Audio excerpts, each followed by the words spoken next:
"Marry me or lose your estate," the Duke threatened. She had no choice but to accept. "But first let me tell you how it all began." The ink on the contract was still wet when she realized she had just signed away her life. Eleanor Hartwell's hand trembled as she set down the pen. Not from fear, though fear was there, cold and coiling in her stomach, but from fury. Pure, helpless fury at the man standing across the mahogany desk, watching her with eyes like winter fog. "There," she said, her voice steadier than she felt. "It's done." The Duke of Ashford did not smile. He rarely did. She'd learned in the 10 minutes since he'd walked into her father's study uninvited, unwelcome, and entirely in control. He simply reached across the desk, pulled the contract toward himself, and examined her signature with the detached interest of a man reviewing livestock papers. "Your penmanship is adequate," he said. Eleanor's jaw tightened. She wanted to throw the inkwell at his head. She wanted to scream. She wanted to ask him if he felt even a flicker of shame for what he was doing, cornering a woman barely 22 years old, alone in a crumbling estate, with debts she hadn't known existed until 3 hours ago. But she did none of those things.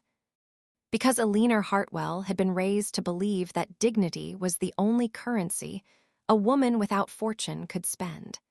And she would not spend hers on a man who clearly had no use for it. "I'm pleased you approve, Your Grace," she said instead, her tone as brittle as frost on glass. He glanced up at her then, really looked at her, and for a moment, just a heartbeat, something shifted in his expression, something almost like regret. Then it was gone. "The wedding will take place in 3 days," he said, folding the contract with precise, mechanical movements. "St. Michael's, 10 o'clock. I will send a carriage for you at 9. "How generous." His gaze sharpened. "Miss Hartwell." "Mrs. Ashford," she corrected, her voice cutting through his like a blade. "Or have I misunderstood the terms of our arrangement?" Silence fell between them, thick and suffocating. The study around them seemed to hold its breath. The June sunlight slanting through the tall windows did nothing to warm the room. The portraits of her ancestors, men and women who had built Hartwell Manor with their own hands, who had weathered wars and plagues and political ruin, stared down at her from their gilded frames. And Eleanor felt, for the first time in her life, like she had failed them all.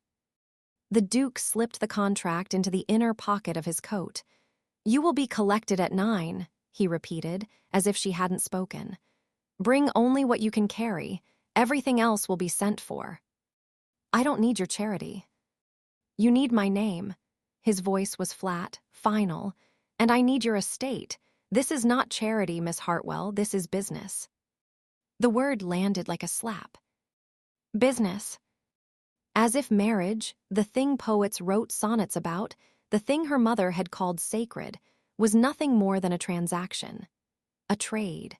Her freedom and her future, signed over in exchange for the Duke's intervention in her father's catastrophic debts. Debts she hadn't even known about until this morning.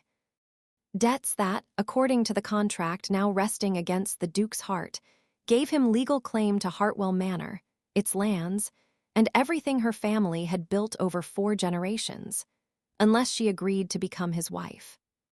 "Why?" the question escaped before she could stop it. "You're a duke. You could marry anyone. Why this? Why me?"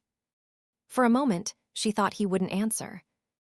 Then he turned toward the window, his broad shoulders framed by the light, his profile sharp and unreadable. "Because," he said quietly, "I am not interested in anyone." The words hung in the air between them, strange and heavy. Eleanor stared at him, trying to understand, trying to find the trap hidden beneath his meaning. But there was nothing in his voice except exhaustion, the kind of exhaustion that came from carrying weight for too long. "Then why marry at all?" she asked. "Because the law requires it." He turned back to face her, his expression once again a mask of cold control. "And because you, Miss Hartwell, are the only woman in England who will not expect me to pretend this is anything other than what it is." Her throat tightened. She wanted to argue, to tell him he was wrong, that she did expect something, kindness at least, respect, the basic decency one human being owed another. But the truth was, she had no room to expect anything. Not when her father's signature sat on a promissory note that predated her birth. Not when the solicitor had explained, in his dry, emotionless voice, that the Duke of Ashford held legal claim to everything she owned unless she agreed to the marriage clause buried in the original loan agreement. A clause her father had signed, a clause he'd hidden from her for 22 years. A clause that NLY surfaced after his death 6 weeks ago. 3 days, the Duke said again, moving toward the door. Do not be late. Elinor watched him go, her hands curled into fists at her sides. She did not cry. She had learned, in the weeks since her father's funeral, that tears were a luxury she could no longer afford. Grief was expensive, anger was useless, and hope. Hope was the most dangerous currency of all. So she stood alone in the study, surrounded by the ghosts of her family's past, and made herself a promise. She would marry the Duke of Ashford. She would sign her name to whatever papers he required. She would stand beside him in St. Michael's and speak the vows that would bind her to him for the rest of her life. But she would not break. He could take her estate. He could take her future. He could even take her name. But he would never, ever take her dignity. The door closed behind him with a soft, final click. And Elinor Hartwell, soon to be Elinor Ashford, Duchess of Ashford, mistress of a title she'd never wanted and a life she'd never chosen, turned back to the desk, picked up the pen, and began writing a list. Things I will not give him. My tears. My fear. My hope. She underlined the last word twice. Then she folded the paper, slipped it into the pocket of her morning dress, and walked out of the study without looking back. The carriage arrived at exactly 9 o'clock.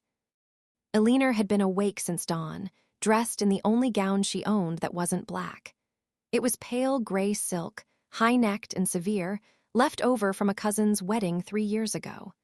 She'd had her maid, the only servant still remaining at Hartwell Manor, press it until the fabric gleamed like polished stone. If she was going to walk into captivity, she would do it with her spine straight and her chin up. The Duke's driver was a man of few words. He loaded her single trunk onto the back of the carriage without comment, helped her inside with efficient politeness, and said nothing at all during the entire 2-hour journey to London. Elinor was grateful for the silence. It gave her time to rehearse the words she would not say at the altar, the protests she would swallow, the anger she would bury so deep that even she might forget it was there. St. Michael's Church stood in the shadow of Westminster, old and imposing and far too grand for what was essentially a business transaction. Elinor stepped out of the carriage and stared up at the stone spire reaching toward the gray London sky. No crowds, no well-wishers, no flowers. Just a church, a priest, and a contract. The Duke was waiting inside. He stood at the altar in a black morning coat, his hands clasped behind his back, his expression as unreadable as it had been 3 days ago. Beside him stood a single witness, a man Elinor didn't recognize, tall and sharp-eyed, with the look of a solicitor about him. No family, no friends. Just business.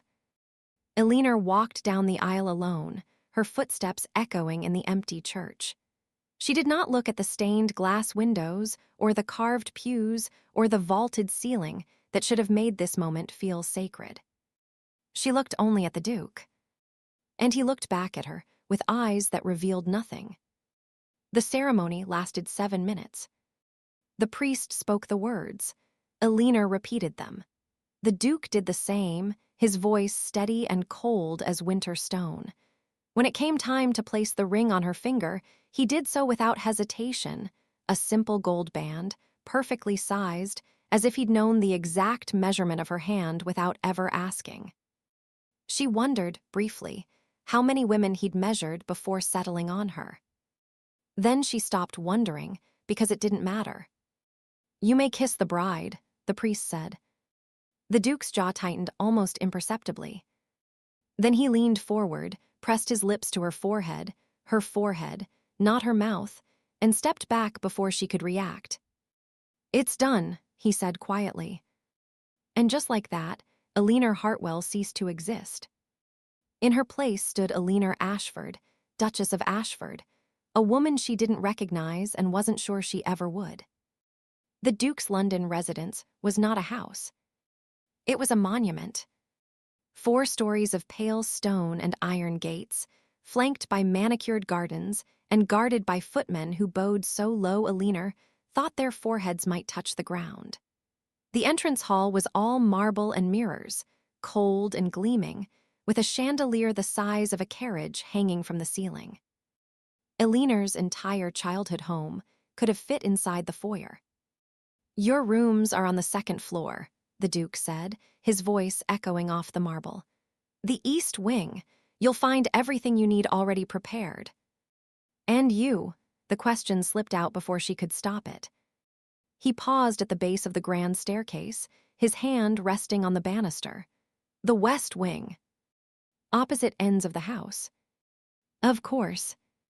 A housekeeper appeared, a stern-looking woman with silver hair and sharp eyes, and Kerr sighed deeply. "Your Grace, I'm Mrs. Dawson. I oversee the household. If you require anything, you need only ring." Eleanor nodded, her throat tight. "Show her to her rooms," the Duke said. Then, without another word, he turned and walked away, his footsteps fading into the vast, silent house. Eleanor watched him go, something cold settling in her chest. This was her life now. Her rooms were beautiful. She hated them. The bedchamber was 3 times the size of her old room at Hartwell Manor, decorated in shades of cream and gold, with silk curtains and a 4-poster bed draped in damask. A sitting room adjoined it, complete with a writing desk, a bookshelf filled with leather-bound volumes, and a window overlooking the gardens. Everything was perfect, tasteful, expensive, and utterly, achingly impersonal. Eleanor stood in the center of the room, still wearing her gray silk gown, and felt the weight of the day crash down on her all at once. She had married a stranger. She was living in a house that felt like a museum. She was a duchess in name and a prisoner in practice. She sank onto the edge of the bed, her hands folded in her lap, and forced herself to breathe. "Do not break, do not cry, do not give him that." A soft knock at the door startled her. "Come in," she said, her voice steadier than she felt. Mrs. Dawson entered, carrying a silver tray. "I thought you might be hungry, Your Grace. You've had nothing since this morning." Eleanor blinked. She hadn't even realized. "Thank you," she said quietly. The housekeeper set the tray on the small table by the window, tea, bread, cold chicken, fruit. Simple food, but thoughtfully chosen. She poured the tea with practiced efficiency, then hesitated. "If I may, Your Grace," she said carefully. "The Duke is not an easy man to know, but he is not unkind." Eleanor looked up at her, surprised. Mrs. Dawson's expression softened, just slightly. "He has his reasons for the way he is, and in time you may come to understand them." Before Eleanor could respond, the housekeeper curtsied and left, closing the door softly behind her. Eleanor stared at the tea, steam curling into the air. Not unkind. That was the best character reference a wife could hope for, apparently. She didn't see the Duke again until evening. Eleanor had spent the afternoon unpacking her meager belongings, a few gowns, a handful of books, her mother's jewelry box, and trying to make sense of the house's labyrinthine layout. By the time the sun began to set, she was exhausted, but too restless to sleep. So she wandered. The house was a maze of corridors and closed doors, portraits of stern-faced ancestors staring down from the walls. She found a music room with a pianoforte under a dust cover, a library with shelves reaching to the ceiling. a conservatory filled with plants she didn't recognize. And at the end of a long, dimly lit hallway, a study. The door was ajar. Elinor knew she shouldn't. Knew it was an invasion of privacy, a breach of whatever unspoken rules governed this cold, silent marriage. But she pushed the door open anyway. The Duke sat at his desk, his coat discarded, his shirt sleeves rolled to his elbows. Papers were spread before him, covered in numbers and notes in a precise, slanted hand. A single candle burned beside him, casting shadows across his face. He looked up as she entered. For a moment, neither of them spoke. Then he set down his pen. "You're lost." It wasn't a question. "No," Elinor said. "I was exploring. At night, in a house you don't know. I learn quickly." Something flickered in his eyes, surprise, maybe, or the faintest edge of amusement.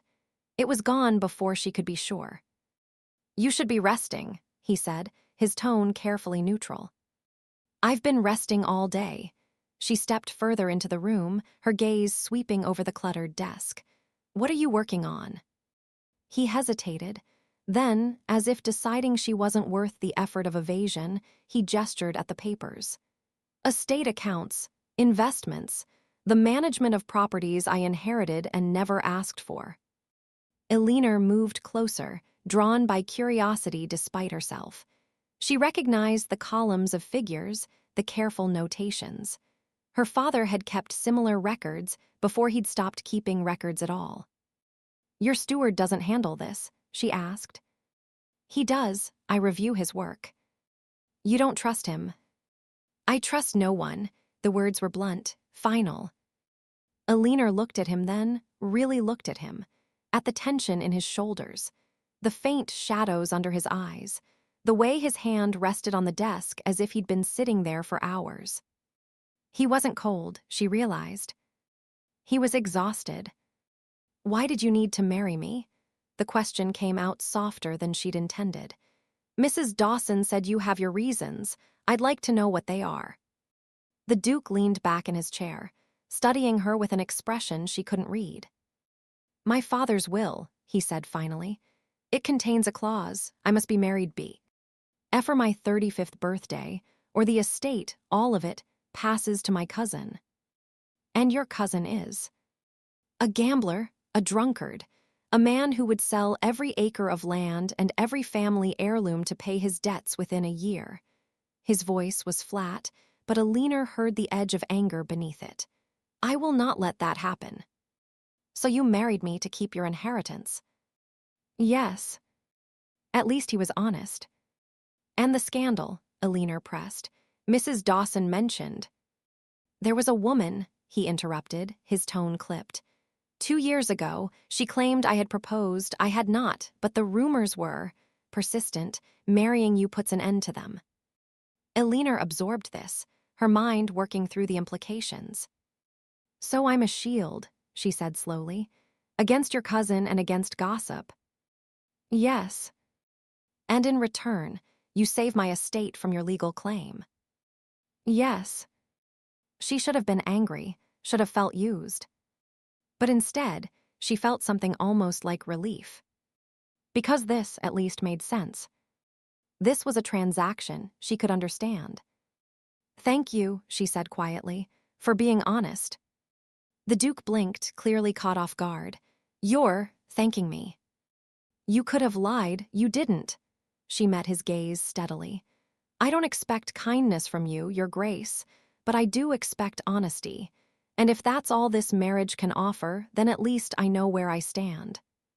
For a long moment, he said nothing. Then he stood, crossing to a cabinet on the far wall. He pulled out a decanter and 2 glasses, pouring a measure of amber liquid into each. He handed one to her. "To honesty, then," he said, his voice low. Elinor raised her glass. "To honesty." They drank in silence. And for the first time since the contract was signed, Elinor thought she saw something almost human flicker behind the Duke's cold gray eyes. Elinor learned the rhythm of the house within a week. The Duke rose at 6, breakfasted alone in his study, and spent his mornings managing correspondence she was never invited to read. He took lunch in the dining room, a cavernous space with seating for 30, at precisely 1 o'clock, whether she joined him or not. Afternoons were spent riding through the estate or meeting with his steward, his solicitor, his man of business. He returned for dinner at 7. And every evening, without fail, he asked her the same question. Do you have everything you need? Every evening, Alina gave the same answer.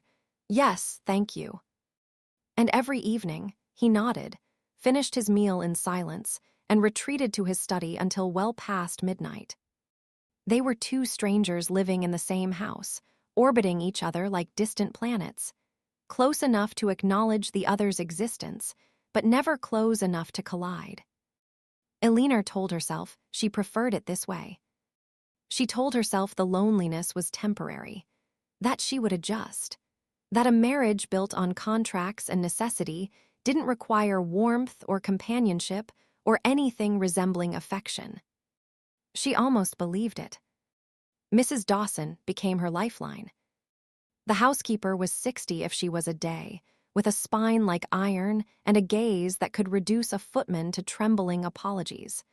But with Alina, she was something else entirely. Kind, patient, almost maternal. You'll want to review the household accounts, Your Grace, Mrs. Dawson said one morning, appearing in Alina's sitting room with a leather-bound ledger.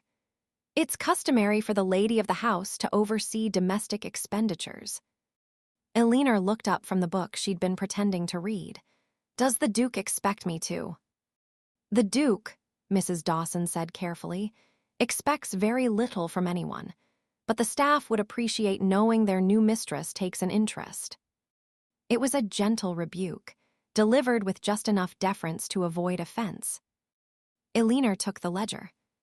She spent the next 3 hours poring over entries for coal and candles, linens and lamp oil, wages and household repairs. The numbers were meticulous, the handwriting precise, everything balanced to the penny. But there were inefficiencies. Small ones, the kind that wouldn't be obvious unless you'd spent years managing a crumbling estate with too little money and too much pride.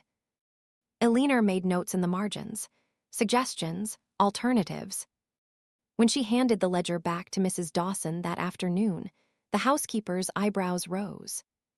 You've made corrections, Your Grace. Recommendations, Alina said. The coal supplier is overcharging.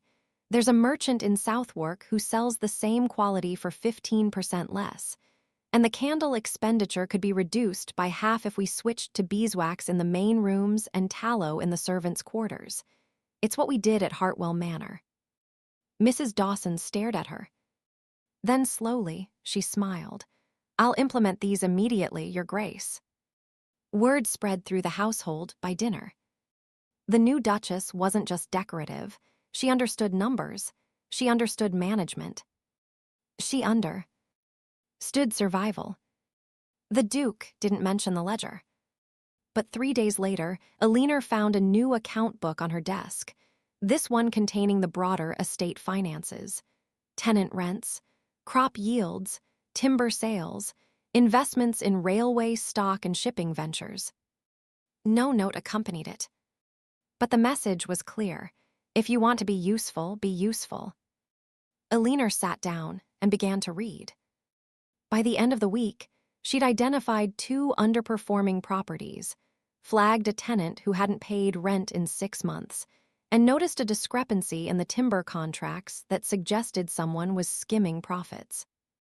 She left her findings on the Duke's desk, neatly written on crisp stationery. That evening, he joined her for dinner earlier than usual. You found the Blackwood discrepancy, he said without preamble, taking his seat across from her. Alina looked up from her soup. The numbers didn't match the shipment records. Either the foreman is incompetent or he's stealing. He's stealing. And you knew. I suspected. The Duke cut into his roast with surgical precision. I was gathering evidence before dismissing him. Your analysis confirms it. You're welcome, Elinor said dryly. His gaze flicked to hers, sharp and assessing. Where did you learn to read accounts like that? My father. The words came out harder than she intended, before he stopped managing anything at all. A pause, then. You're better at it than he was. It wasn't a compliment. It was a statement of fact. But something in Elinor's chest loosened anyway. The household staff stopped whispering when she entered rooms. Or rather, they still whispered, but now it was with something that looked almost like approval. The Duchess reorganized the linen storage. One maid murmured to another as Elinor passed in the corridor. She speaks French, a footman said to the cook. Fluent, I heard her with that visitor yesterday. She's not what we expected, Mrs. Dawson said to the butler, unaware that Elinor could hear from the adjoining room. She's better. Elinor didn't let herself feel proud. Pride was dangerous. Pride made you expect things, and expectation led to disappointment. But she allowed herself a small, private smile. The visitor arrived on a Thursday. Elinor was in the morning room, reviewing fabric samples for new drapes, a task Mrs. Dawson insisted the Duchess should oversee when the butler appeared.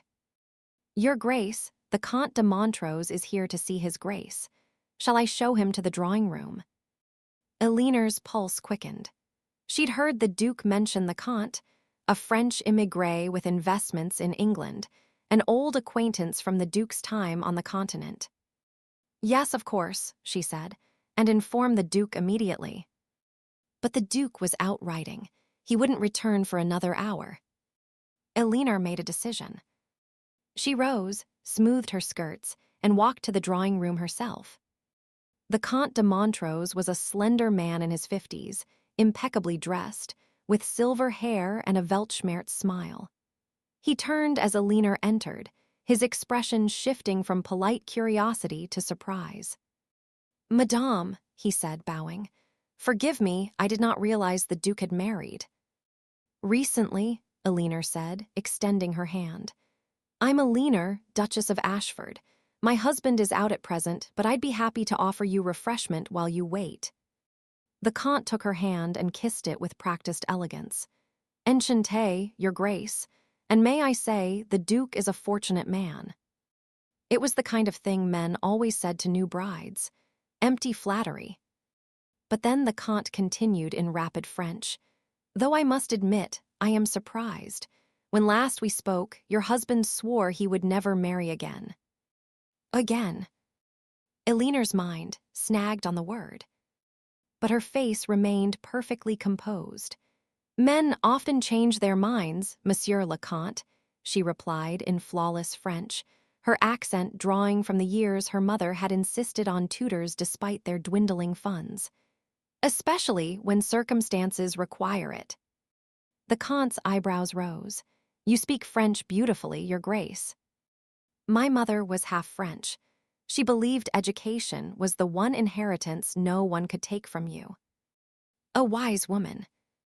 They settled into conversation, easy, flowing, switching between French and English as the topic shifted from politics to literature to the peculiar English obsession with gardens.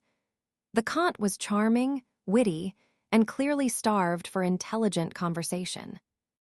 Elinor found herself enjoying it more than she'd expected. She didn't notice the Duke had returned until she heard his voice from the doorway. Montrose. Both Elinor and the Comte turned. The Duke stood in the threshold, still in his riding clothes, his expression unreadable. But his gaze moved between Elinor and the Comte with something that might have been surprise. Ashford, the Comte rose, crossing the room to clasp the Duke's hand. Your wife has been a most gracious hostess, and her Fr. Ench is superb. I was just telling her she could pass for Parisian. Was she? The Duke's tone was flat. Elinor stood, suddenly uncertain. Had she overstepped? Was he angry that she'd entertained his guest without permission? But then the Duke's gaze met hers, and she saw something flicker there. Not anger. Curiosity. I'll have tea brought in, Elinor said quietly. Unless you'd prefer to speak privately. No, the Duke said, surprising her. Stay. So she did. And for the next hour, Elinor sat in the drawing room while the Duke and the Comte discussed French politics, English railway expansion, and investment opportunities in American cotton. She didn't speak much. This was the Duke's business, not hers, but she listened. And she noticed the way the Duke's voice changed when he spoke to the Comte. Less cold, almost warm. This was what he sounded like with someone he trusted. When the Comte finally took his leave, promising to dine with them next month, the Duke walked him to the door personally. Elinor remained in the drawing room, her hands folded in her lap, waiting. The Duke returned 5 minutes later. He stood in the doorway, studying her with that same unreadable expression. "You speak French," he said. "Yes." "You didn't mention it." "You didn't ask." A pause, then almost grudgingly. Montrose was impressed. "I'm glad." The Duke crossed the room, stopping a few feet away from her. "He asked if we were happy." Elinor's breath caught. "What did you tell him?" "I told him we suited each other." It wasn't a declaration of affection. It wasn't even particularly kind. But it wasn't a lie, either. "Do we," Elinor asked quietly, "suit each other?" The Duke looked at her for a long moment. "You're not what I expected," he said finally. "Neither are you." Something shifted in his expression. Not a smile, he still didn't smile, but a softening. A crack in the armor he wore like a second skin. "You managed well today," he said. "With Montrose, thank you." It was the first time he'd thanked her for anything. Elinor nodded, not trusting herself to speak. The Duke turned to leave, then paused at the door. "Elinor." It was the first time he'd said her name. She looked up, startled. "If you're going to review the estate accounts," he said, "you should know the full picture. I'll have my solicitor send over the trust documents tomorrow. You might as well see where the money actually comes from." Then he was gone. Elinor sat alone in the drawing room, her heart beating faster than it should. He'd called her Elinor. He'd trusted her with the estate finances. He'd let her stay during his meeting, when he could have dismissed her. These were small things, practical things. But they felt like something more. The letter arrived the next morning. Elinor was in the garden, a small, overgrown corner she'd claimed as her own, when Mrs. Dawson appeared, her face troubled. "Your Grace, this came by messenger. It's addressed to you." Elinor took the envelope, her stomach sinking at the sight of the seal. She didn't recognize it. But the handwriting made her blood run cold. She broke the seal and unfolded the letter, her hands trembling. "Dear Duchess, how delightful to hear of your recent marriage. London is positively abuzz with the news, though I must confess the Ton is rather puzzled by the Duke's choice. A penniless girl from a crumbling estate? How unexpected.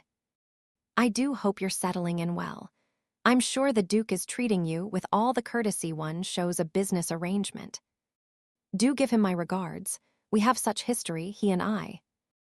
Yours in friendship, Lady Catherine Rothwell." Elinor read it twice. Then a third time. Each word dripped with venom disguised as politeness. "Who is Lady Catherine Rothwell?" Elinor asked, her voice carefully neutral. Mrs. Dawson's expression darkened. She was engaged to the Duke 5 years ago, before she broke it off and married Lord Rothwell instead. She broke it off. Publicly at a ball, in front of 300 witnesses. Mrs. Dawson's mouth pressed into a thin line. She humiliated him, and now, it seems, she's decided to take an interest in his new wife. Elinor folded the letter carefully, her mind racing. We have such history, he and I. So that was the scandal Mrs. Dawson had hinted at. Not a woman who claimed a false proposal. A woman who destroyed him and walked away. What should I do? Elinor asked quietly. Mrs. Dawson met her gaze steadily. "Burn it," she said, "and don't tell the Duke. He doesn't need to know she's reached out." But Alina slipped the letter into her pocket instead, because something told her Lady Catherine Rothwell wasn't done. And when the next move came, Alina wanted to be ready. That night at dinner, the Duke was quieter than usual. Alina watched him across the table, noting the tension in his shoulders, the way his jaw tightened when he thought she wasn't looking. "Is something wrong?" she asked. He glanced up, startled by the question. "No, why?" "You seem preoccupied." He set down his fork, his gaze settling on her with unexpected intensity. "I received word from London today. There's a ball next week. At Lord Pemberton's. We've been invited." Alina's pulse quickened. "Are we going?" "We should." His tone was reluctant. "It's expected, and people are already talking." "About us?" "About you," he paused. "They'll want to see the woman I married. They'll judge you. Some will be cruel." Alina lifted her chin. "Let them." The Duke studied her for a long moment. Then, for the first time since she'd met him, he almost smiled. "Yes," he said quietly, "let them." Lord Pemberton's ball was everything Alina had imagined, and worse. The ballroom glittered with 1,000 candles reflected in gilt mirrors. Silk gowns in every color swirled across the polished floor. The air smelled of perfume, champagne, and barely concealed judgment.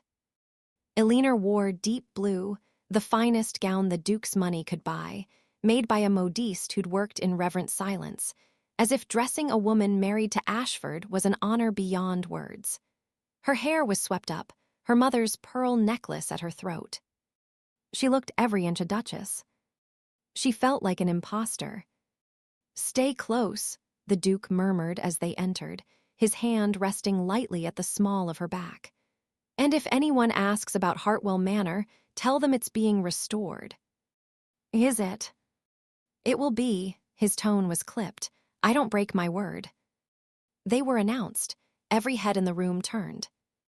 Alina felt 300 pairs of eyes assess her in the span of a heartbeat, some curious, some pitying, some openly hostile. The Duke led her through the crowd with the confidence of a man who'd navigated these waters his entire life. He introduced her to lords and ladies whose names she'd only read in newspapers. He made polite conversation. He smiled, tersely, briefly, but he smiled. And Alina played her part. She curtsied, she made pleasantries, she pretended not to notice the whispers that followed in their wake. "That's her, the one from the collapsed estate. I heard she had nothing, not even a dowry. Poor Ashford, trapped into marriage by his father's ridiculous will." Alina kept her expression serene, her spine straight. She would not give them the satisfaction of seeing her flinch. Lady Catherine Rothwell arrived fashionably late. Alina saw her before the Duke did. She was stunning, tall, and willowy, with copper hair piled in elaborate curls and a gown of emerald silk that must have cost more than Alina's entire wardrobe. She moved through the ballroom like a ship cutting through water, effortlessly parting the crowd, her smile sharp and brilliant. And her gaze locked on the Duke like a hawk spotting prey. "Ashford," she purred, gliding toward them with practiced grace. "How wonderful to see you." The Duke's expression went utterly blank. "Lady Rothwell." "And this must be your new bride." Catherine turned to Alina, her smile widening. "My dear, you're even lovelier than the rumors suggested, though I must say the ton has been positively rabid with curiosity about you." Alina extended her hand. "Lady Rothwell, a pleasure." Catherine took it, her grip just a fraction too tight. "The pleasure is mine. Tell me, how are you finding London? It must be quite different from—" She paused delicately. "Where was it you were from again?" "Hartwell Manor," Alina said evenly. "In Sussex." "Of course, I've heard it's quite rustic." The word landed like a slap. Alina smiled. "It has character." "I'm sure it does." Catherine's gaze slid back to the Duke. I was just telling Lord Pemberton how surprised we all were by your marriage. So sudden, so unexpected.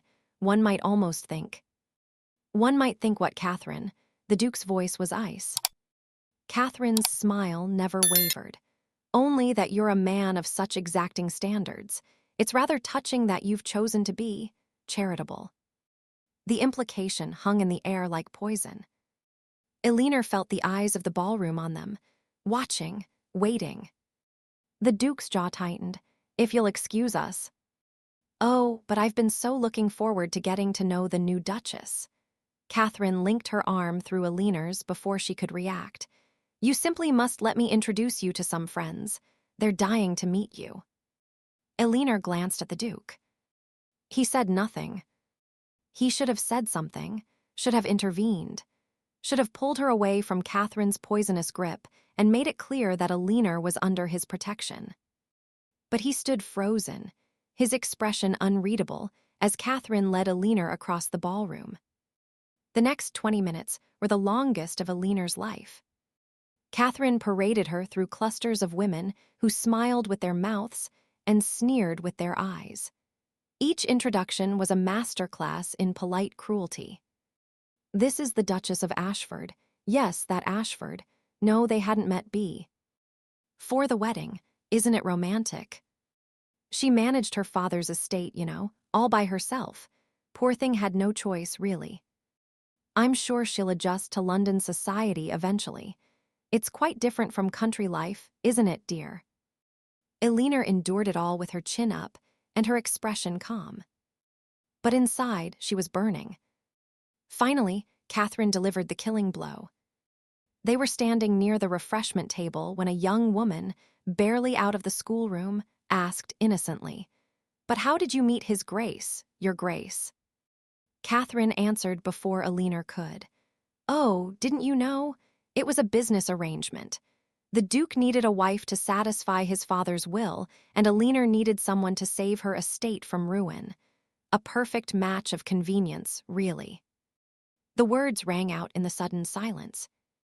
Every conversation nearby stopped. Every eye turned to Elinor. Catherine's smile was triumphant. Not that there's anything wrong with that, of course. Marriages of convenience are quite common among the aristocracy, though usually both parties bring something to the table. Elinor's hands curled into fists at her sides. She could walk away, should walk away. Retreat to the Duke's side and let this moment pass into history as another piece of gossip to be dissected and forgotten.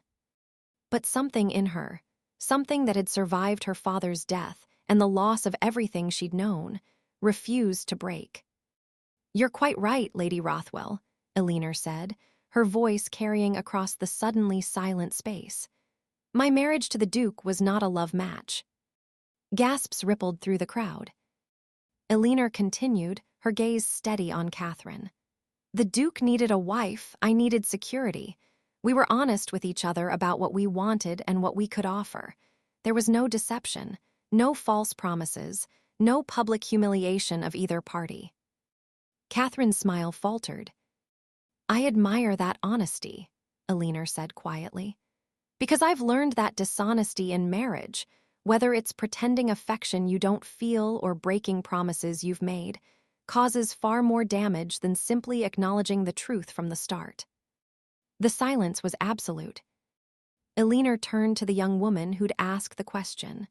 "So yes, our marriage is one of convenience, but it's also one of respect, and I'll take respect over false romance any day." Then she turned and walked away, her heart pounding so hard she thought it might break through her ribs. She didn't look back. She didn't need to. Because she'd just declared war on Lady Catherine Rothwell in front of half of London society. And there was no taking it back. The Duke found her in the garden. Elinor was standing beneath a stone archway, her arms wrapped around herself, trying to stop her hands from shaking. The night air was cold against her flushed skin. She didn't hear him approach. "That was reckless," he said quietly. Elinor turned, startled. "Aye. And brilliant." She blinked. "What?" The Duke stepped closer, his expression unreadable in the shadows. "Catherine has spent 5 years believing she still has power over me. You just took that power and shattered it in front of everyone who matters." "I shouldn't have," Eleanor said, her voice unsteady. "I made a scene. I embarrassed you." "You defended yourself." His voice was firm. "And you did it with more dignity than she deserved." Eleanor stared at him. "You're not angry." "I'm furious," his jaw tightened, "but not at you." He turned, staring out at the darkened garden, his hands clasped behind his back. "I should have stopped her," he said after a long moment. "The moment she took your arm, the moment she started her performance, I should have intervened." "Why didn't you?" "Because I'm a coward." The words came out flat, bitter. "I told myself it was politics, that making a scene would only fuel the gossip, that you'd be better served by my silence than my defense. And now I realize I was wrong."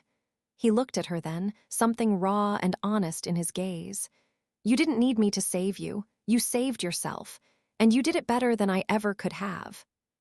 Eleanor's throat tightened. This was the most he'd ever said to her, the most emotion she'd ever seen him display. And it was an apology. "Lady Rothwell will retaliate," Eleanor said quietly. "This isn't over." "No," the Duke agreed. "It's not. She'll spread rumors. She'll poison what's left of your reputation. She'll make London society as hostile to you as she can manage. Then perhaps we should leave, return to the country." "No," his voice was steel. "We stay, and we show them that we don't break." Eleanor looked at him, this man who'd married her out of necessity, who'd kept her at arm's length for weeks, who was now standing beside her in the dark and promising to fight. "Why?" she asked. "Why does it matter what they think?" The Duke was silent for a long moment. "Then, because you're my wife, and I will not have anyone cat. Harry'n least of all, treat you as if you're something to be ashamed of." It wasn't a declaration of love. It wasn't even particularly romantic. But it was the closest thing to a promise Eleanor had ever heard from him. "Thank you," she whispered. The Duke nodded once. Then he offered her his arm. "Shall we return, or would you prefer to stay here and let them think we've fled?" Eleanor took his arm, her fingers curling around the fine wool of his coat. "We return," she said firmly, "and we stay until the very last dance." Something flickered in the Duke's eyes. Approval, maybe, or the faintest hint of pride. "Yes," he said quietly, "we will." They stayed until midnight. And when they finally left Lord Pemberton's ball, Eleanor walked out on the Duke's arm with her head high and her spine straight. The whispers followed them. But Eleanor didn't care. Because for the first time since she'd signed that contract, she felt like she wasn't alone. The next morning, 3 invitations that had been extended to Eleanor were quietly rescinded. By the afternoon, 2 more hostesses sent their regrets, previous commitments, unavoidable conflicts, such a shame. By evening, Eleanor understood. Lady Catherine Rothwell had called in her favors. Eleanor was being frozen out of London society. Mrs. Dawson found her in the library, staring at the pile of rejection letters on the desk. "Your Grace." "It's fine," Eleanor said, her voice hollow. "I expected this." "The Duke." "The Duke has his own reputation to manage. I won't drag him down with me." Mrs. Dawson's expression softened. "You don't know him very well yet, do you?" Before Eleanor could answer, the door opened. The Duke stood in the threshold, a letter in his hand, his expression dark as a thunderstorm. "Pack your things," he said. Eleanor's heart sank. "You're sending me away." "No," his voice was cold fury. "We're hosting a dinner here in 3 days, and we're inviting everyone who matters in London. But no one will come." "They will." He crossed the room, placing the letter on the desk in front of her. "Because the Prince Regent has just accepted our invitation." Eleanor stared at the royal seal, her mind reeling. "How?" "I called in a favor. The Duke's smile was sharp and dangerous. Catherine wanted war, so we'll give her one. And for the first time since she'd met him, Elinor saw the man beneath the ice. A man who protected what was his. Even if what was his was a wife he'd married out of necessity. If you felt the sting of being judged for circumstances you didn't choose, you know exactly how she feels right now. And if you're wondering whether he'll finally see her worth or whether she'll have to fight alone, don't go anywhere. The truth is coming. Subscribe so you don't miss what happens next. The dinner was supposed to be their triumph. Elinor had spent 3 days preparing. The menu was flawless, courses designed to showcase English elegance without ostentatious excess. The table settings were perfect, every crystal glass positioned with mathematical precision. Fresh flowers from the conservatory adorned every surface. The Prince Regent had confirmed his attendance, so had 24 of London's most influential figures. It should have been Elinor's vindication. Instead, it became her ruin. The letter arrived 2 hours before the guests were due. Elinor was in her dressing room, fastening her mother's pearls, when Mrs. Dawson appeared in the doorway. Her face was gray. "Your Grace, you need to see this." The envelope bore the seal of Lincoln's Inn, a firm of solicitors Elinor didn't recognize. Her hands trembled as she broke the wax. To Her Grace, the Duchess of Ashford. "We write on behalf of our client, Lord Marcus Hartwell, regarding his claim to the Hartwell Manor estate. Recent examination of your late father's affairs has revealed irregularities in the transfer of property that occurred upon your marriage to His Grace, the Duke of Ashford. Specifically, documentation has come to light proving that your father, Mr. Richard Hartwell, was not the legal owner of said estate at the time of his death. The property was, in fact, held in trust for his younger brother, our client, following a dispute settled privately in 1808. As such, the contract binding the Hartwell estate to the Duke's debt forgiveness is void. Furthermore, your marriage, which was contracted under the false pretense that you possessed legal claim to the estate, may constitute fraud.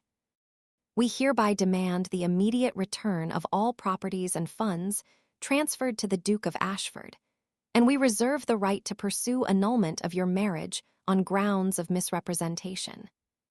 You have 7 days to respond. Respectfully, Hartwell and Associates, Solicitors at Law." Elinor read it twice. Then a third time, her vision blurring. She had an uncle. Her father had never mentioned him, never spoken of a brother, a dispute, a trust. Which meant either this was a lie, or everything she'd believed about her inheritance was false. "Your Grace," Mrs. Dawson's voice was gentle. "What does it say?" Elinor's hands were shaking too hard to hold the paper. She let it fall to the dressing table. "I've destroyed him," she whispered. "The Duke, I've ruined everything." She found him in his study, reviewing the evening's seating arrangements with his butler. He looked up as she entered, his expression shifting from concentration to concern in an instant. "Elinor, the guests arrive in less than 2 hours." "Read this." She thrust the letter at him, her voice breaking. "Please." The Duke took it, his eyes scanning the text with practiced speed. His expression went very still. "Where did this come from?" he asked quietly. "It arrived this afternoon. I've never heard of Lord Marcus Hartwell. My father never mentioned." She stopped, pressing her hand to her mouth. "But that doesn't mean it's not true." The Duke set the letter down with deliberate care. "It's a forgery." "You don't know that." "I know that Catherine Rothwell is desperate, and desperate people manufacture evidence." "But what if it's real?" Elinor's voice cracked. "What if my father lied? What if I had no legal right to Hartwell Manor? Then our marriage contract was entered into in good faith." "But a court won't see it that way." She was pacing now, her hands clenched into fists. "They'll say I defrauded you, that I trapped you into marriage with a false claim. Your cousin will use this to challenge your inheritance. The scandal. Elinor, you should annul it. The words came out flat, final. Before this goes any further, dissolve the marriage. Claim you were deceived. Your reputation can survive this if you act quickly enough. The Duke stood. Absolutely not. You don't understand. I understand perfectly. His voice was steel. Catherine has orchestrated this. She's found some distant relative willing to claim your estate in exchange for a percentage of the settlement. The timing is too perfect. The letter arrives hours before our dinner, designed to throw us into chaos. That doesn't make it false. It makes it suspect. He crossed to the window, his hands clasped behind his back. I'll have my solicitors investigate. If this Lord Marcus exists, we'll determine the legitimacy of his claim. If he doesn't. And if he does, Elinor's voice was barely a whisper. If the claim is legitimate. The Duke didn't answer. Because they both knew what it meant. Her marriage would be built on fraud. His inheritance would be vulnerable. And Catherine Rothwell would have won. The dinner was a disaster waiting to happen. Elinor moved through the receiving line like a ghost, smiling mechanically, curtsying to guests whose names she barely registered. The Prince Regent arrived precisely on time, resplendent in his uniform, his jovial charm filling the entrance hall. Your Grace, he took Elinor's hand, his eyes twinkling. The Duke has spoken so highly of you. I'm delighted to finally make your acquaintance. Elinor curtsied deeply. Your Royal Highness, you honor us with your presence. But even as she spoke the words, she felt the weight of the letter burning in her mind. Fraud, misrepresentation, annulment. She was a liar standing in a room full of England's elite, pretending to be something she might have no right to be. The Duke stood beside her, his expression perfectly composed, playing his part flawlessly. But Elinor could see the tension in his shoulders, the tightness around his eyes. He was worried. And if the Duke of Ashford was worried, then she should be terrified. Midway through the second course, Lady Catherine Rothwell made her move. She was seated 6 places down from Elinor, close enough to be heard, but far enough to maintain plausible deniability. Her voice carried across the table with poisonous clarity. I must say, Your Grace, you've adapted remarkably well to London society, especially considering your humble beginnings. The table went quiet. Elinor set down her fork with deliberate care. Thank you, Lady Rothwell. I find that adaptability is a useful skill in any circumstance. Indeed, Catherine smiled. Though I understand there's been some question about your family's estate recently, such a pity when property disputes arise. They can be so complicated. Elinor's blood turned to ice. She knew. Of course she knew. She'd probably orchestrated the entire thing. The Duke's voice cut through the silence like a blade. I'm not aware of any disputes, Lady Rothwell. Perhaps you're confusing the Duchess with someone else. Oh, am I?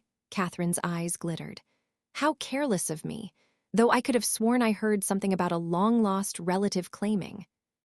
Enough. The word came from an unexpected direction. Mrs. Dawson stood in the doorway to the dining room, her face pale but her spine rigid. Behind her stood a man Elinor didn't recognize, elderly, soberly dressed, with the low okay of a clerk or minor official. The Duke rose. Mrs. Dawson, this is highly irregular. Forgive me, Your Grace. Mrs. Dawson's voice trembled but held firm. But I cannot remain silent any longer, not when lies are being spoken as truth. Catherine's smile faltered. I beg your pardon.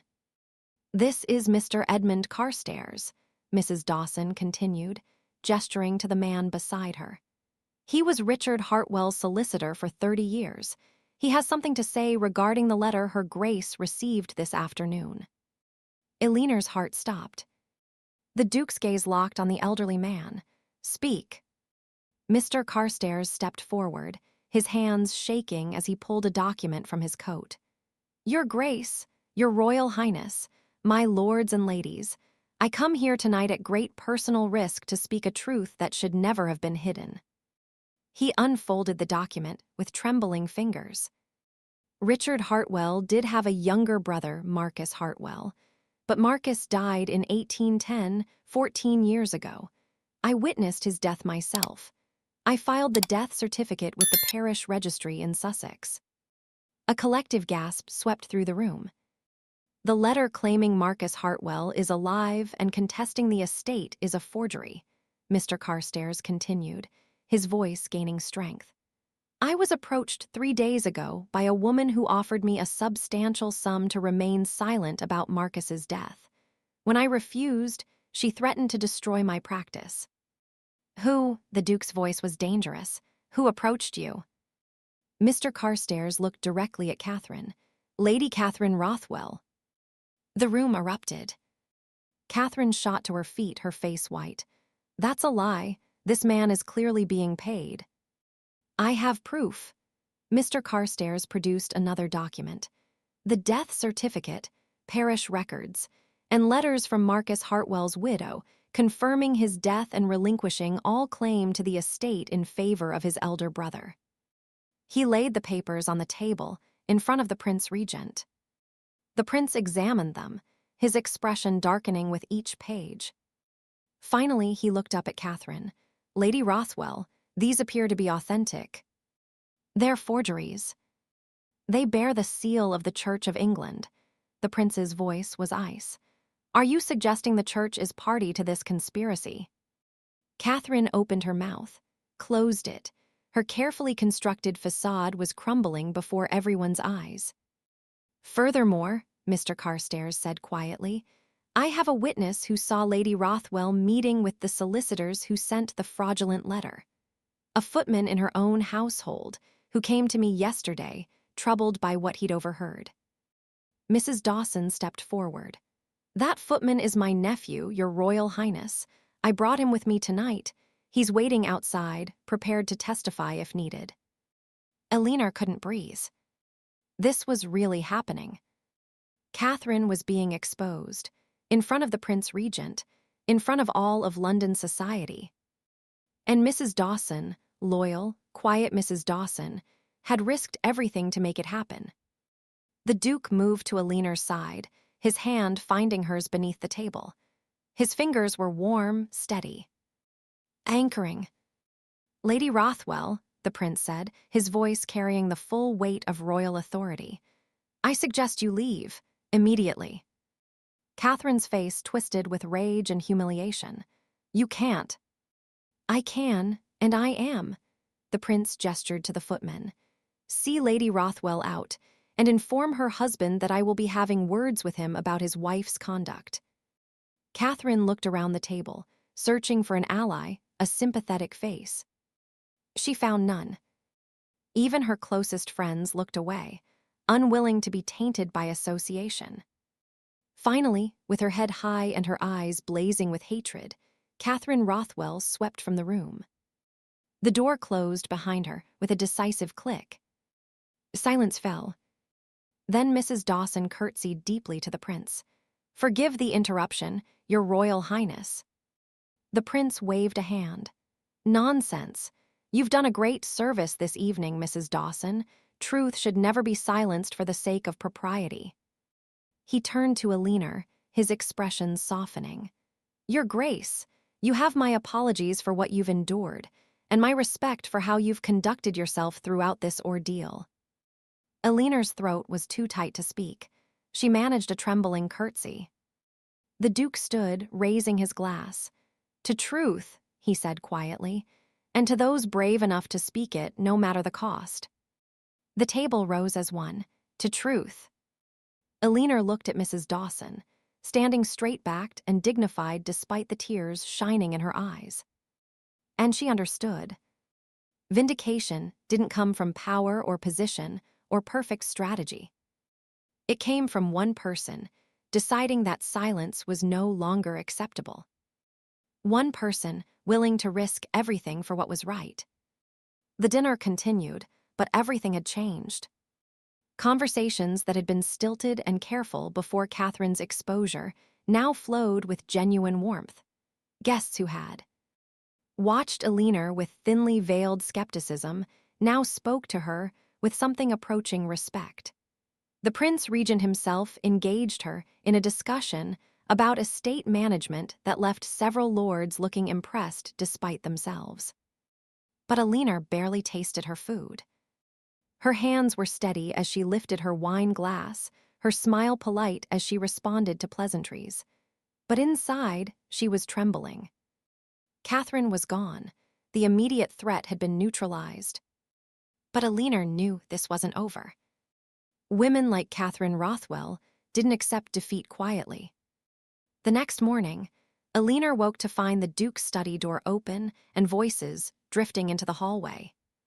She'd slept poorly, her dreams filled with courtrooms and accusations, with Catherine's triumphant smile and the sound of her own name being dragged through mud.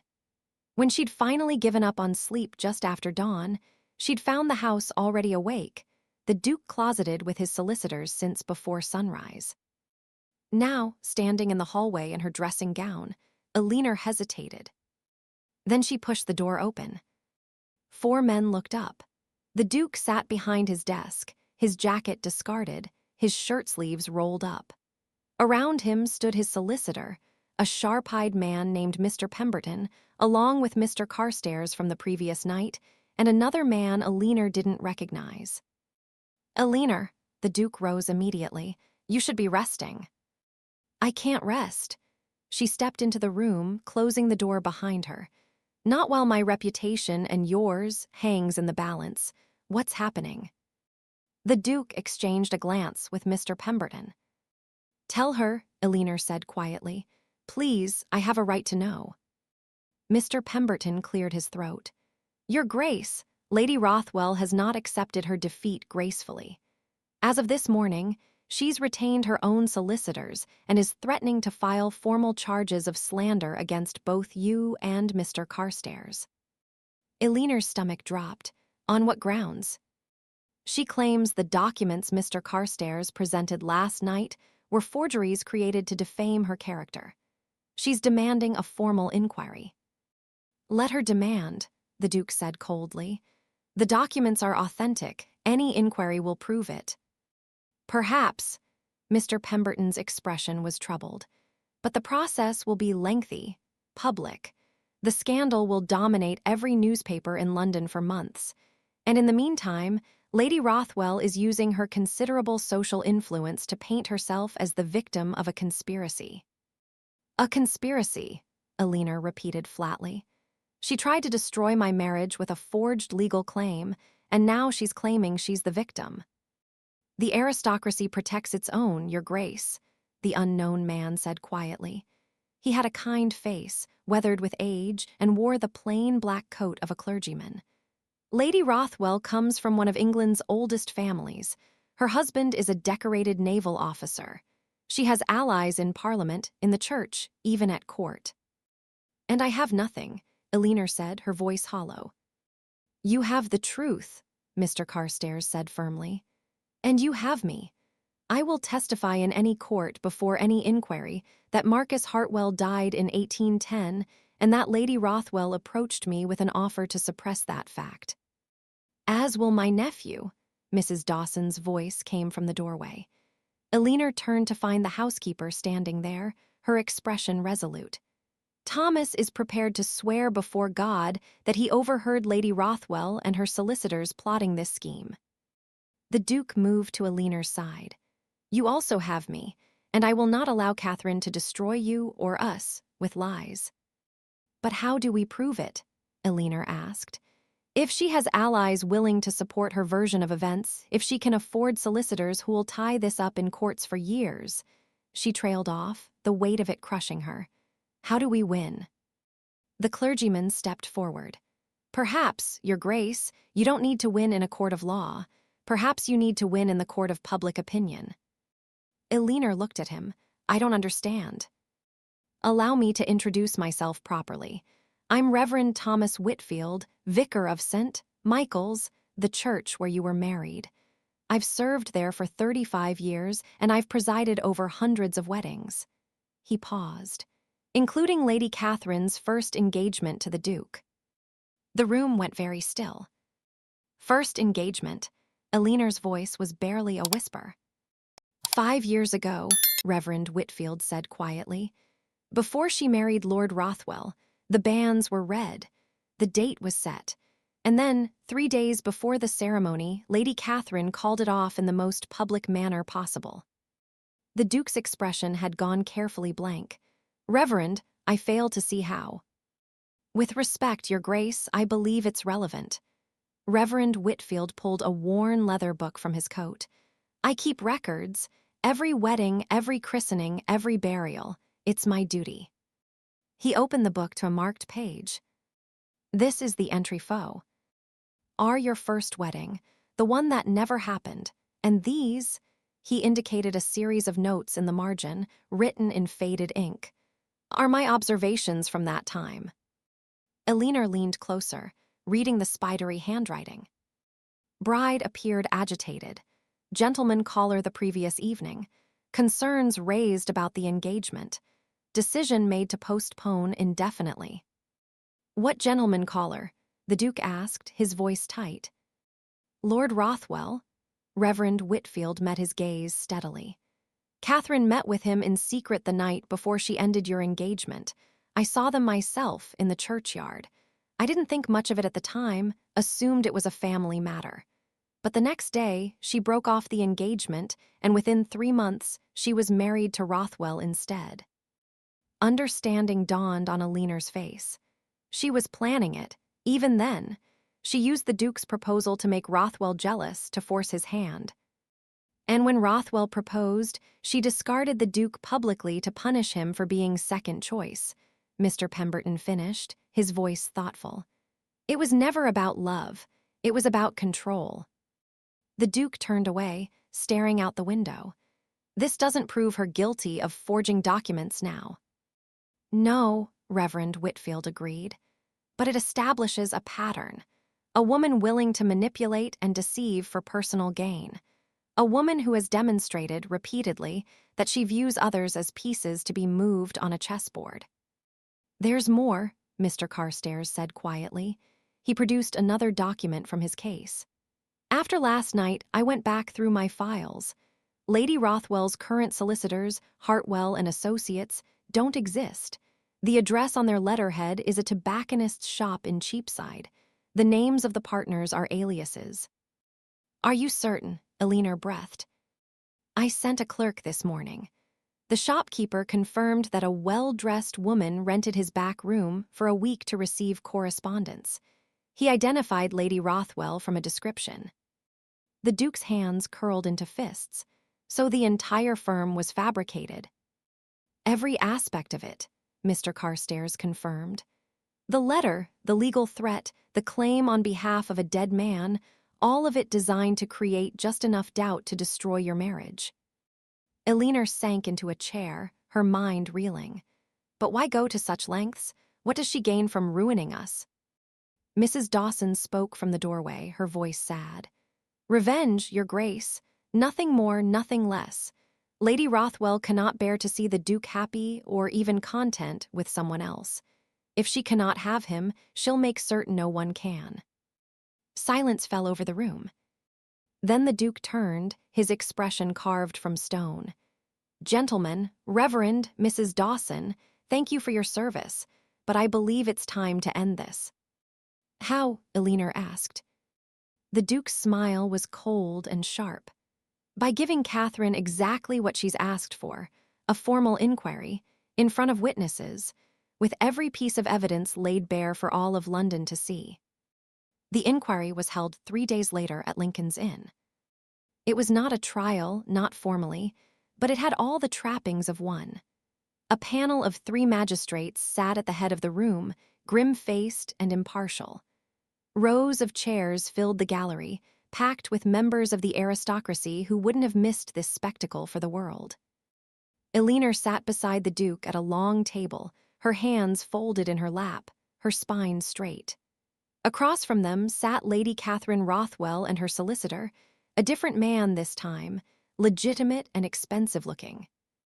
The Prince Regent had not attended, but he'd sent a representative, a clear signal that the Crown was watching. The Chief Magistrate called the session to order. "We are here to examine the allegations made by Lady Catherine Rothwell against Her Grace, the Duchess of Ashford, and against Mr. Edmund Carstairs, regarding documents presented at a private dinner on the evening of the 14th. Lady Rothwell, you claim these documents were forgeries designed to defame your character. Is this correct?" Catherine stood, resplendent in lavender silk, her expression one of wounded dignity. "It is, my lord. I have been the victim of a cruel conspiracy designed to paint me as vindictive and manipulative when I sought only to protect." "What precisely were you seeking to protect?" the magistrate interrupted. Catherine faltered. I had received information that suggested the Duchess's claim to Hartwell Manor was fraudulent. As a friend to the Duke, I felt obligated." "A friend?" The magistrate's tone was dry. "You and His Grace were previously engaged, were you not?" "That was years ago." "And yet you've taken a remarkable interest in his current marriage."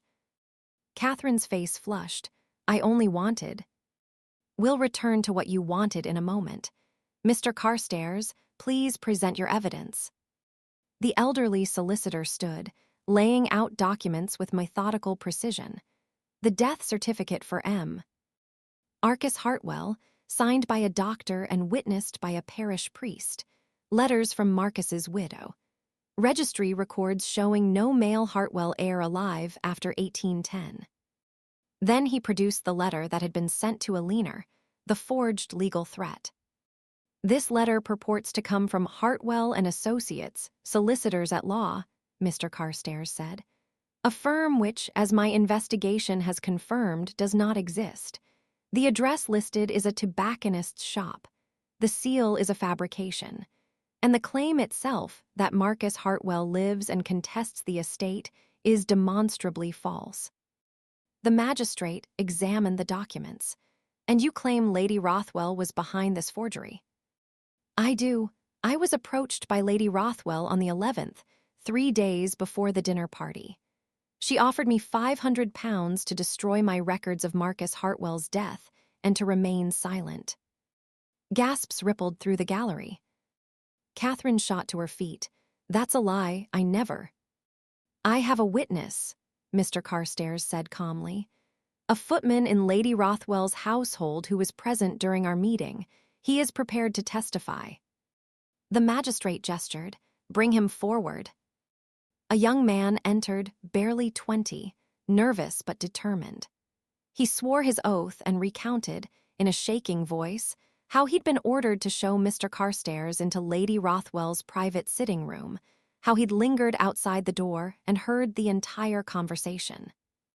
"She told him it was for the good of society," the footman said quietly.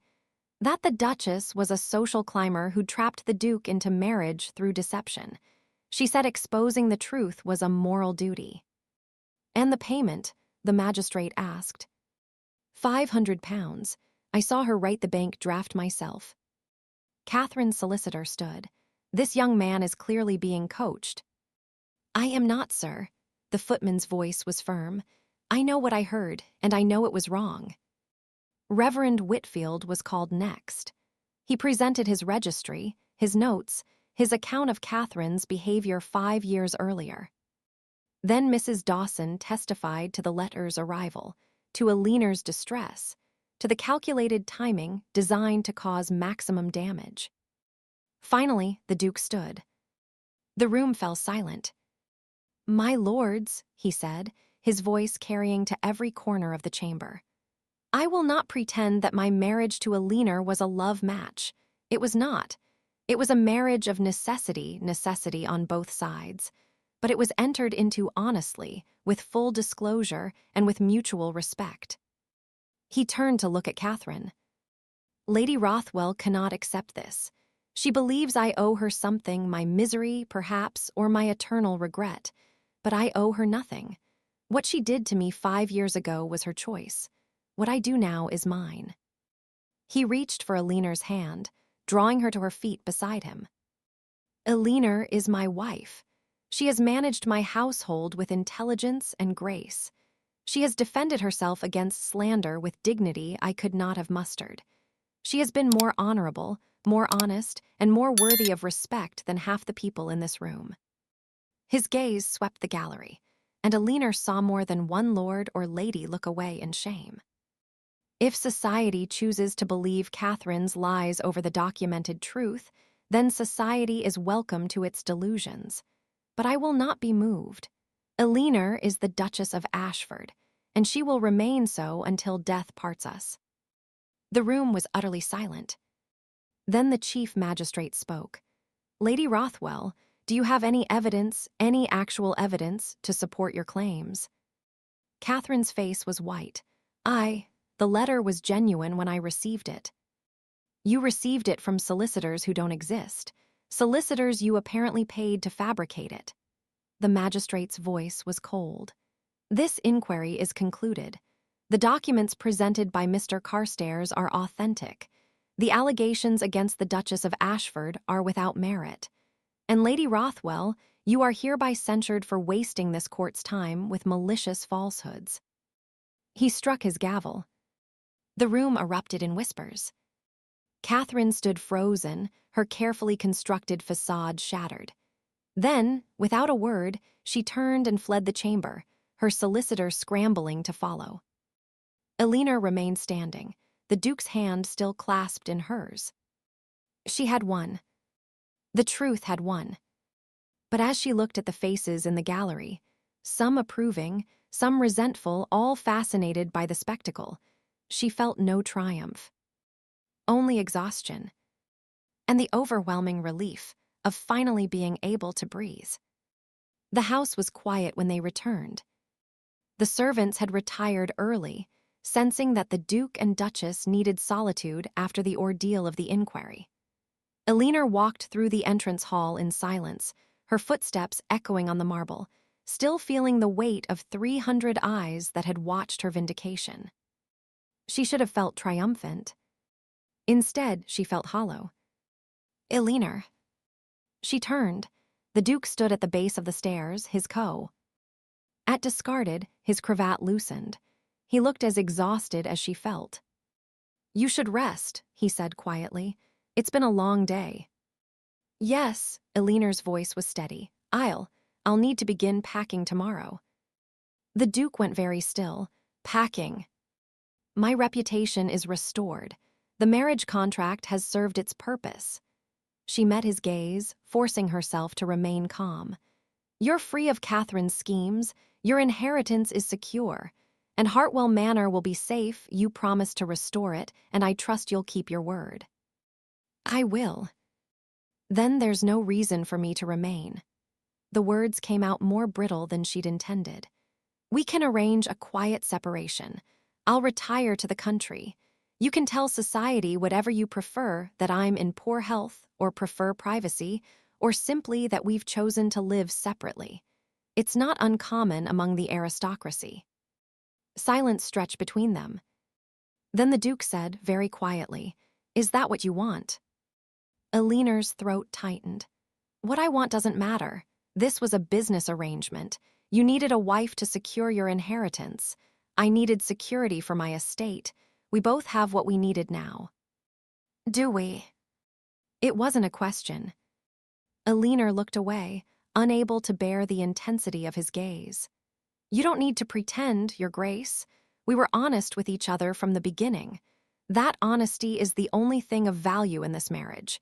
Don't ruin it now with false sentiment. False sentiment, the Duke's voice was strange.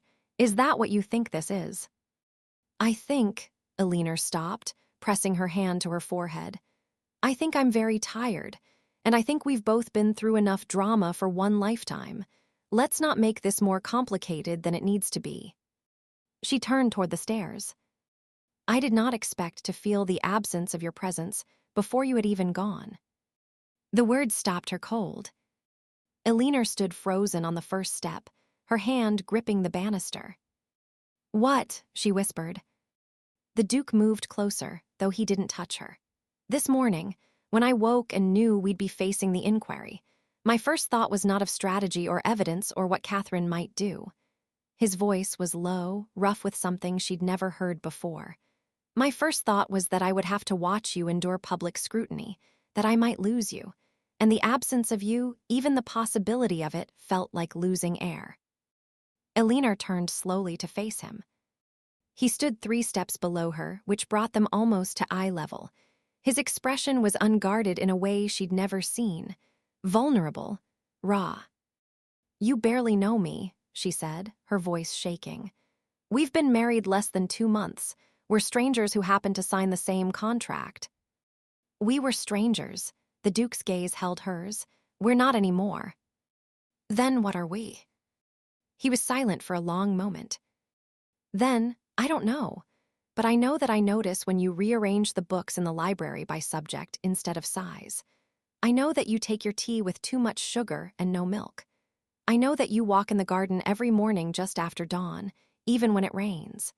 I know that you read estate reports the way some women read novels, and that you've saved me £17,000 in the last month through sheer competence." Elinor's heart was pounding. "Those are just observations." "They're more than that." His voice roughened. "Because I don't notice things, Elinor. I don't pay attention to what people drink or where they walk or how they organize shelves. I haven't cared about another person's daily routine in 5 years. Not since." He stopped. Elinor's breath caught. "Since Catherine." "Yes," the word was barely audible. "Since Catherine, I've been careful, controlled. I built walls high enough that no one could scale them, and I convinced myself that was strength." "It is strength." "No," he shook his head. "It's cowardice dressed as strength. Real strength is what you showed tonight. Standing in that inquiry room, facing down accusations and lies, and never once compromising your dignity. Real strength is walking into a marriage with no illusions and making something honest out of it anyway." Elinor's eyes burned. "Why didn't you speak before? Why wait until I'm halfway out the door?" The Duke's jaw tightened. "Because I'm a fool. Because I told myself that as long as I didn't say it out loud, I could pretend it wasn't happening. That I wasn't," he stopped, looking away, "that I wasn't falling in love with my own wife." The words hung in the air between them. Elinor couldn't breathe. "You don't mean that," she whispered. "You're grateful. You're relieved the scandal is over. I'm terrified." The Duke's voice cracked. "I'm terrified because loving someone gives them the power to destroy you. Catherine taught me that. She took everything I offered her, my trust, my future, my stupid, naive heart, and she shattered it in front of everyone I knew. And I swore I would never give anyone that power again." He looked back at her then, and Elinor saw tears threatening at the corners of his eyes. "But then you walked into my study 6 weeks ago and signed that contract with your hands shaking and your chin up, and you looked at me like I was a problem to be solved rather than a prize to be won. And somewhere between that moment and this one, I stopped being able to imagine my life without you in it." Elinor's vision blurred. "I don't know what to say." "Say you'll stay." His voice was barely a whisper. "Not because of the contract. Not because of society or reputation or any of the reasons that brought us together. Stay because you want to. Because this strange, practical, impossible marriage might become something real if we let it." "And if it doesn't," Elinor's voice broke, "if we try and fail and end up hating each other?" "Then at least we tried." The Duke climbed 1 step closer. "At least we were brave enough to choose each other when we didn't have to. When there was no contract forcing us, no inheritance at stake, nothing but 2 people who have been alone too long deciding they don't want to be alone anymore." Elinor closed her eyes, tears spilling down her cheeks. She thought of the girl who'd signed that contract 8 weeks ago, desperate, furious, certain that marriage was a trap and love was a luxury she couldn't afford. She thought of every lonely dinner, every careful conversation, every moment she'd told herself that wanting more was foolish. And she thought of this morning, standing in that inquiry room, and feeling the Duke's hand find hers beneath the table. The way he defended her, not with grand gestures or dramatic speeches, but with the simple, devastating honesty of, "She is my wife, and she has been more honorable than any of you." "I'm afraid," she whispered. "So am I. What if I'm not enough? What if you wake up one day and realize you married a penniless girl from a crumbling estate and regret?" "Eleanor," the Duke caught her hand, his fingers warm and steady around hers. "Look at me." She opened her eyes. "You are the only person in my entire life who has never asked me to be anything other than what I am," he said quietly. "You didn't want my title or my money or my name in society. You wanted honesty. You wanted respect. You wanted a partner, not a prize. Do you have any idea how rare that is?" Eleanor shook her head, unable to speak.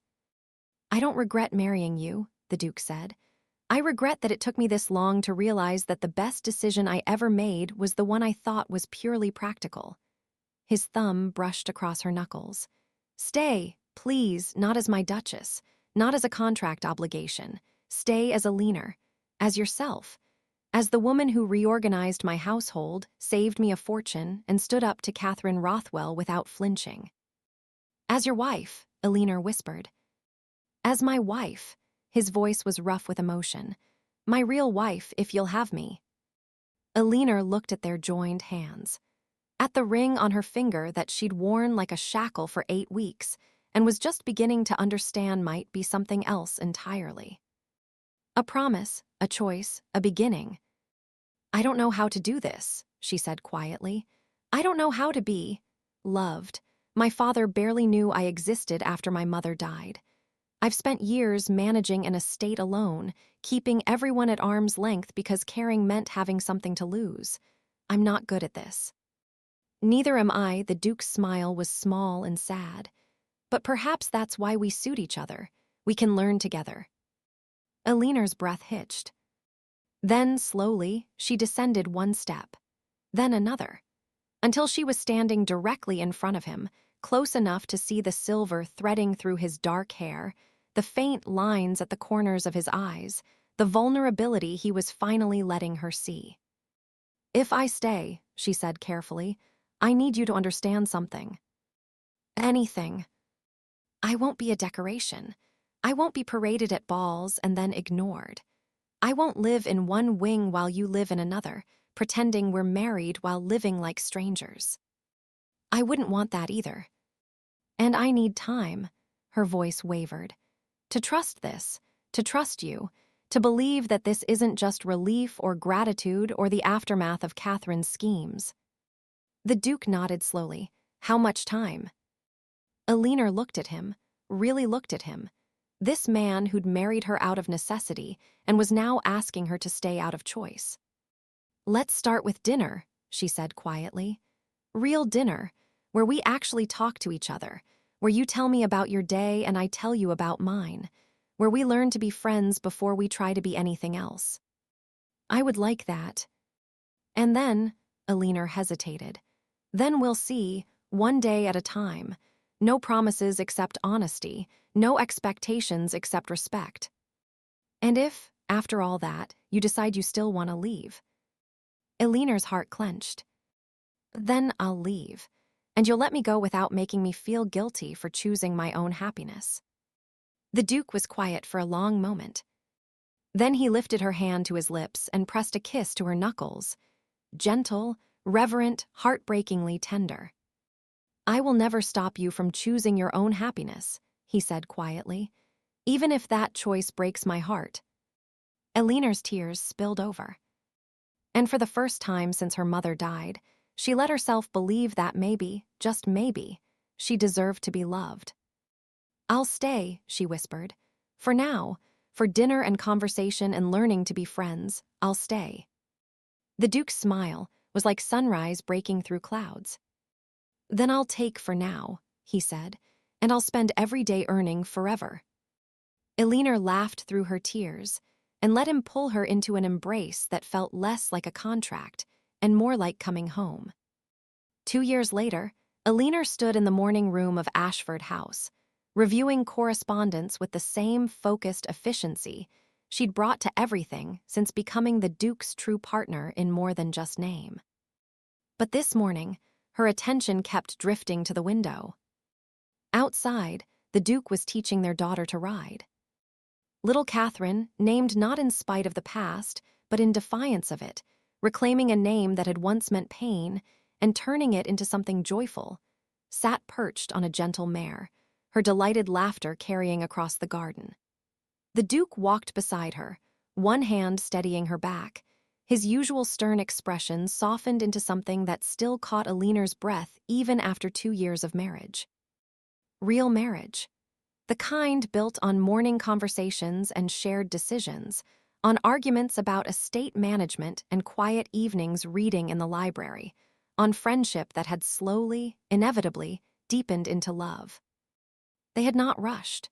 True to her word, Aliner had taken time, weeks, then months, to believe that the Duke's feelings were genuine. They'd had dinner together every evening. They'd walk the estate grounds, discussing crop rotations and tenant welfare. They'd stayed up late debating philosophy and politics, discovering they disagreed on nearly everything except what mattered most: honesty, dignity, and the belief that people deserved second chances. The night Aliner had finally crossed the hallway from the east wing to the west, knocking softly on the Duke's door, had not been dramatic or romantic. It had been simple, inevitable, right. "I don't want to sleep alone anymore," she'd said quietly. And he'd opened the door wider, wordless with relief, and pulled her into arms that felt like home. Their daughter had arrived 10 months later, early enough to cause whispers. But by then, Aliner had learned that whispers lost their power when you refused to let them define you. Mrs. Dawson had wept with joy. Mr. Carstairs had sent a silver rattle engraved with the Hartwell and Ashford crests intertwined. Even the Prince Regent had sent a gift, a christening gown that had belonged to his own mother. And Catherine Rothwell. She'd left England entirely. Fled to the continent with what remained of her reputation. Her marriage to Lord Rothwell dissolved in scandal after it emerged she'd been manipulating his finances for years. Aliner had heard she was living in Paris now, hosting salons and reinventing herself as a tragic figure wronged by English society. Aliner felt no satisfaction in her downfall. Only a quiet relief that some poisons eventually consumed themselves. Mama, look." Little Catherine's voice pulled Aliner from her thoughts. She moved to the window, watching as her daughter trotted the mare in a careful circle, her father's hand still hovering protectively nearby. "I'm writing," Catherine called out, her face radiant with pride. "You are," Aliner called back. "You're magnificent." The Duke looked up, catching Aliner's gaze through the window. Even from this distance, she could see the warmth in his expression, the love he no longer bothered to hide. He mouthed something. It took Aliner a moment to decipher it. "Come down." She smiled, setting aside her correspondence without hesitation, and went. That evening, after Catherine had been put to bed with a story about a princess who saved herself, the Duke found Aliner in the study. She was working on the accounts for Hartwell Manor. The estate had been fully restored, better than restored. New tenants had been settled in renovated cottages. The fields were productive again. The manor house itself had been repaired, its elegant bones revealed beneath decades of neglect. Aliner visited once a month, overseeing the management personally. It was hers again, not through marriage, not through the Duke's charity, but through partnership. The deed had been placed in her name on their first wedding anniversary, a gift that had meant more than any jewel. "You're still wearing it," the Duke said quietly. Aliner Glan sat up, then down at her hand. Her mother's ring, the simple gold band with the small sapphire that she'd worn on a chain around her neck through those first desperate months, now sat on her right hand, next to the wedding band the Duke had given her. She'd put it back on after Catherine was born, a reminder of where she'd come from, of the mother who'd taught her that education and dignity were the only inheritances that couldn't be taken. Always, Alina said, it reminds me. Of what? Of who I was before, so I never forget how far I've come. She looked at him, this man who'd started as a stranger with a contract and become the person who knew her best in all the world. So I never take this for granted. The Duke crossed the room, pulling her gently to her feet and into his arms. You've rebuilt everything you lost, he murmured against her hair. Hartwell, your reputation, your future. We rebuilt it, Alina corrected. Together. Together, he agreed. They stood like that for a long moment, wrapped in the quiet peace of a love that had been chosen rather than demanded, earned rather than assumed. Do you ever regret it? Alina asked quietly. The way we started, the contract, the ultimatum, all of it. The Duke pulled back just enough to meet her eyes. Never, because if we'd met any other way, I would have tried to impress you. I would have hidden the parts of myself I thought were unworthy. We would have built something on pretense instead of truth.